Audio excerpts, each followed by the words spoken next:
നമ്മൾ 4 പേരുണ്ടാവും ഫ്രണ്ട്സ്. അതിലൊരാൾ മനഃപൂർവ്വം എന്തെങ്കിലും കാരണം പറഞ്ഞ് ഒഴിവായി പോകുമ്പോൾ നമുക്ക് മനസ്സിലാവും അതിൽ ചെറിയ പിശുക്ക് പരിപാടി ഉണ്ട്. അതാണ് ഇതിൽ ഏറ്റവും വലിയ മറ്റൊരു രസം എന്താണെന്ന് വെച്ചാൽ ഇവരുമായിട്ട് ഒരു പരിപാടിക്കും പോകാൻ പറ്റില്ല. കാശ് ചെലവാക്കുന്ന എല്ലാ പരിപാടിയും ഇവർ പതുക്കെ മാറിയിരിക്കും.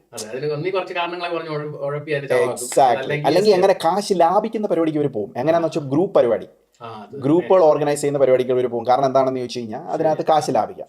പക്ഷേ ഒരു പിശുക്കൻ എന്നുള്ളത് തെറ്റാണോ? പിശുക്കൻ എന്നുള്ളത് തെറ്റാണെന്ന് ചോദിച്ചു കഴിഞ്ഞാൽ ബ്രോ അത് തെറ്റല്ലേ? കാരണം നമ്മൾ നേരത്തെ പറഞ്ഞ പോലെ ആ പിശുക്കന്മാരുടെ നേച്ചർ തന്നെ നമുക്ക് ആവശ്യമുള്ളത് പോലും ചെയ്യാതെ ജീവിക്കുന്നതിൽ എന്തർത്ഥം എന്നുള്ളതാണല്ലോ ചോദ്യം. അവർ പറയും അപ്പം അടുത്ത ജനറേഷന് കൊടുക്കുക, അല്ലെങ്കിൽ അങ്ങനെയാണെങ്കിലോ? അടുത്ത ജനറേഷൻ അങ്ങനെ ഒക്കെ ആണെങ്കിൽ പണ്ടൊരു സേയിങ് ഉണ്ടല്ലോ ബ്രോ, മറ്റേ ഈ അപ്പൂപ്പൻ കോടീശ്വരനായിരുന്നതുമായിട്ട് ചെറുമോൻ കോടീശ്വരനാണ് നിർബന്ധമില്ല. കാരണം ഈ പണം എവിടെ കൂടെങ്കിലും ഒക്കെ അങ്ങ് പോകും. അതെ, മാത്രമല്ല നമ്മൾ തന്നെ പല തലമുറകളും കണ്ടത്. എൻ്റെ ഈ കാലഘട്ടത്തിൽ തന്നെ എൻ്റെ ഈ കാലഘട്ടത്തിൽ തന്നെ എനിക്ക് മനസ്സിലായത് കുഞ്ഞിലേ ഞാൻ കണ്ട പണക്കാരൊന്നുമല്ല ഇപ്പോൾ ഉള്ള പണക്കാർ. അവരെല്ലാം മാറി.